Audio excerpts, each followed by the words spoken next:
I dug up the dirt on my dad's affair, enough to force him to leave with nothing. But in court, my mom said she didn't want custody. I was handed over to my dad.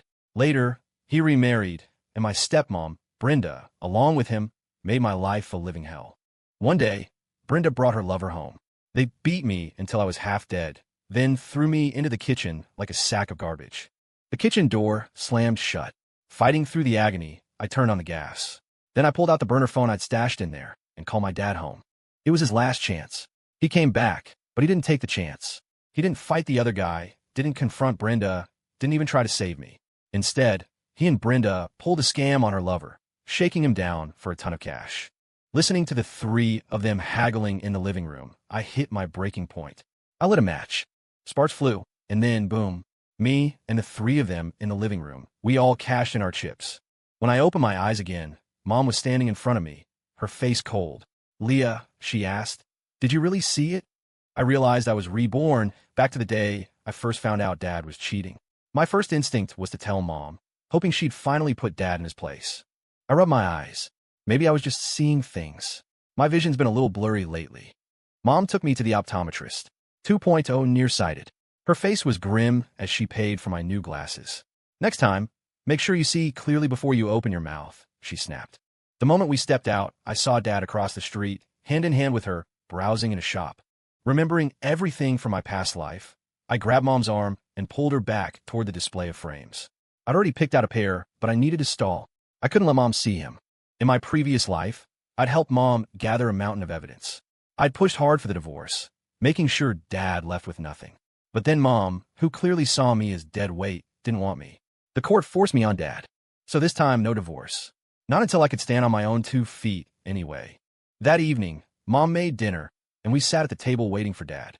She nervously twisted her calloused hands. "What's keeping him so late?" she'd murmur, more to herself than to me.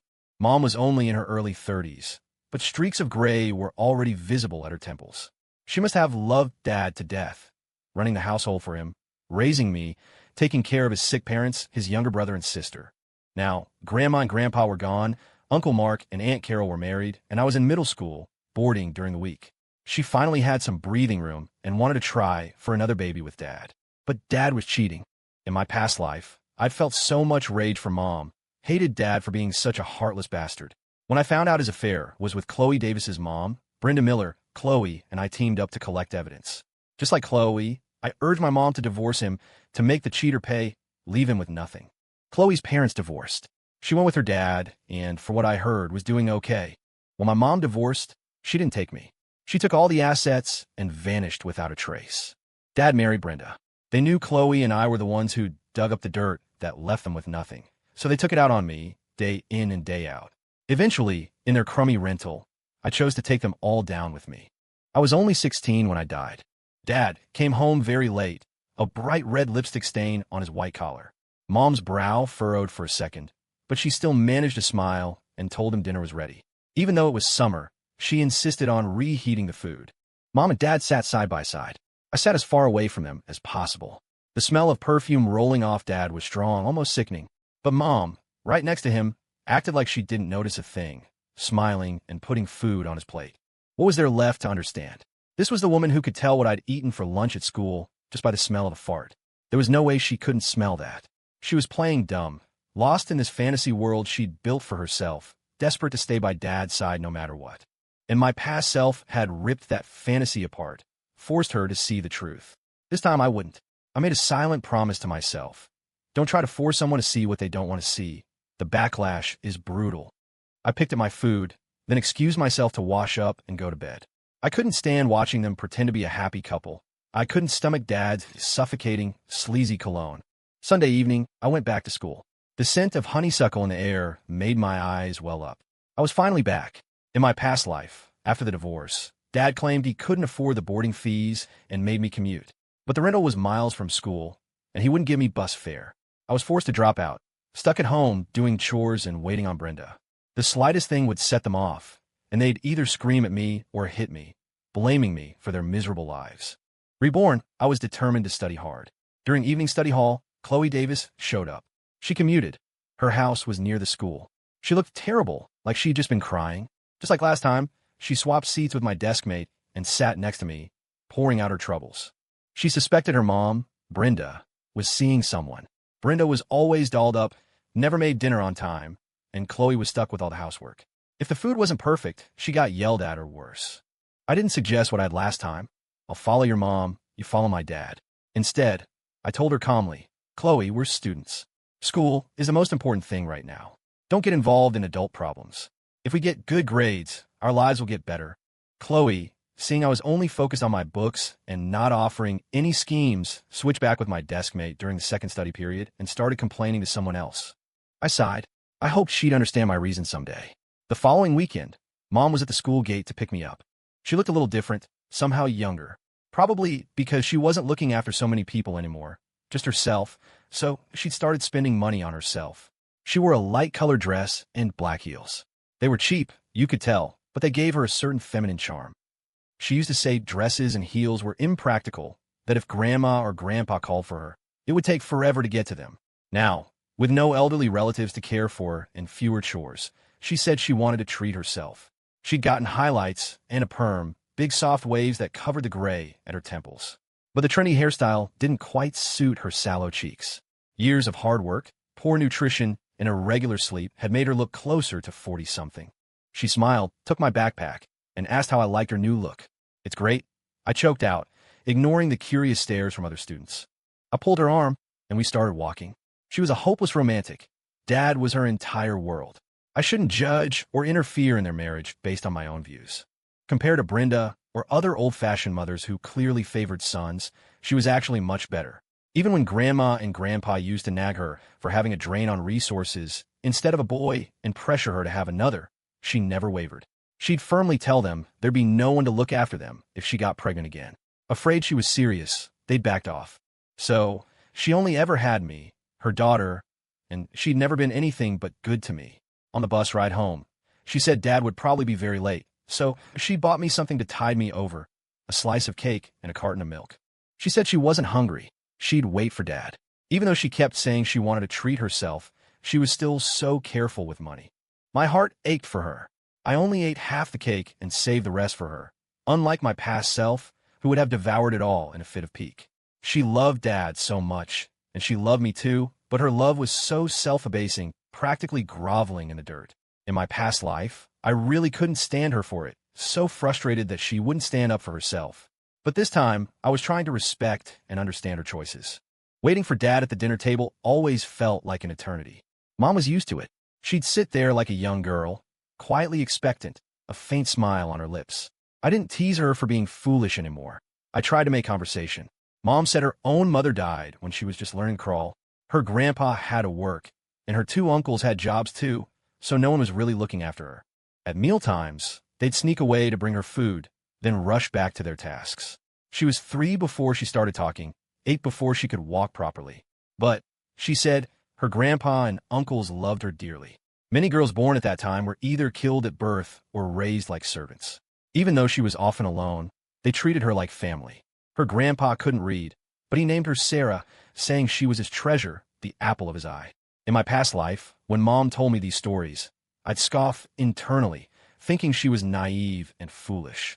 Now I just felt a pang of sympathy for her. Mom said she'd fallen for Dad the moment she saw him at a matchmaking session. Everyone warned her against marrying into his family. His parents were in poor health, his younger brother and sister still needed schooling. Marrying him meant endless chores and hardship. She didn't care a bit. She said being married to Dad made her happy. The having a family around was wonderful, and only death would part them. For Dad, she learned to cook, clean, and care for everyone. Even when she was pregnant with me, even during her postpartum recovery, she was still doing housework. Whenever she talked about Dad, her eyes shone with an undeniable love. When Dad finally came home, she greeted him with a smile, asking if he liked her new look like a shy, happy young woman. Dad looked rough, like he'd just been badly beaten up, but he forced himself to say, "It's nice." Mom, full of concern, asked if he was okay, not even bothering to ask what happened. Dad mumbled he just tripped, nothing serious. Mom told him to be more careful and said she'd buy something good for him tomorrow to help him recover. That weekend, Dad was in a surprisingly good mood. He took Mom and me out shopping and bought Mom a few decent outfits. Mom smiled, so much her eyes crinkled, and she didn't stop grinning all day. When I went back to school on Sunday night, Chloe was ecstatic. She told me she and her dad had tracked down her mom's lover, cornered him, and beaten him up badly. They'd also managed to get a few $1,000s out of him. Her dad was in a great mood, bought her a pretty dress, and gave her a few $100 for spending money. I didn't know whether to laugh or cry, unsure if I should be happy or sad for her. Later, I decided I should be happy, because when Mom came to pick me up the following weekend, she was glowing. She said Dad hadn't been as busy lately, coming home early every day, even helping with chores. So it was the magic of a rekindled romance. Sure enough, at dinner, the food had just been served when Dad walked in. He bought small gifts for both Mom and me, saying he saw his colleagues buying things for their families and decided to do the same. Mom was overjoyed, her eyes glistening with happy tears. I thought that beating Dad took was worth every penny. At least he'd settled down a lot. It seemed like he genuinely cared about our family now. Mom said she was bored staying at home. I suggested she find something to do. Dad said he could support the family just fine. Mom should just focus on getting ready to have another baby. In my past life, he'd lost his job not long after this. Then he just gave up. If Mom didn't work and got pregnant, what would happen? Maybe my thinking was selfish, but I knew this. Dad loved the woman on the side the most. Mom loved Dad the most. If I didn't look out for myself, fight for my own future, no one else would. Sunday afternoon, when Mom was taking me back to school, I saw Brenda Miller again, my stepmother from my past life. She was with a different man, the one who had beaten me. I didn't know his name. I just hoped she'd stay far away from my dad from now on. By the end of the semester, my grades had improved a lot. Chloe, on the other hand, was still stuck in the middle. Sometimes I tried to tell her to focus on her studies, but she never listened. She stopped talking to me about her family and started hanging out with some bleach blonde punk from off campus. Her teachers talked to her a few times, but it was no use. My homeroom teacher even pulled me aside and told me to stay away from Chloe. Then, during Christmas break, the worst happened. Mom was pregnant. My mind was a mess. In my past life, Mom and Dad were already divorced by this time. Dad lost his job at the end of the year, and I'd endured so many beatings that holiday season. Several times I considered doing something to stop the pregnancy, but Mom was so hopeful about the baby. She said whether it was a boy or a girl, it would be just like me, a symbol of her and Dad's love. In the end, I did nothing. A few days before Christmas Eve, Dad came home bursting with news. His boss had given him a raise and a huge Christmas bonus. He said his boss liked employees with stable family lives and had given him extra because he heard Mom was expecting a second child. No wonder Dad lost his job in my past life. Uncle Mark's family said they were coming for Christmas too. Mom bustled around, cleaning and preparing. My heart ached for her, so I put down my homework and helped. Aunt Carol said she was on vacation and came over to help too. In my past life, after Mom and Dad divorced, Uncle Mark and Aunt Carol cut ties with Dad. I heard it was because I'd pushed so hard for the divorce, so they blamed me too. When I was being abused, no one cared. This Christmas was the liveliest I'd experienced in 2 lifetimes. Uncle Mark and Aunt Carol bought Mom pretty clothes and brought me lots of presents. Aunt Linda, Uncle Mark's wife, was also pregnant, her belly about the same size as Mom's. Aunt Linda had a steady government job.